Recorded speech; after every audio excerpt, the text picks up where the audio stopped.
السلام عليكم. موعد وتوقيت مباراة المنتخب المغربي ومنتخب الكونغو الديمقراطية في الجولة الثانية من كأس أفريقيا 2024. والقنوات الناقلة لهذه المباراة.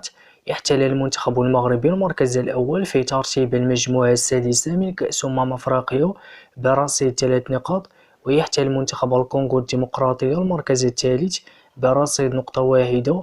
وسيواجه المغرب الكونغو الديمقراطية في الجولة الثانية من دور مجموعة كأس أفريقيا يوم الأحد 21 يناير 2024 على ملعب لورنت بوكو في حدود الساعة 3 مساء بتوقيت المغرب وتونس والجزائر، 4 مساء بتوقيت مصر، 5 مساء بتوقيت السعودية إن شاء الله.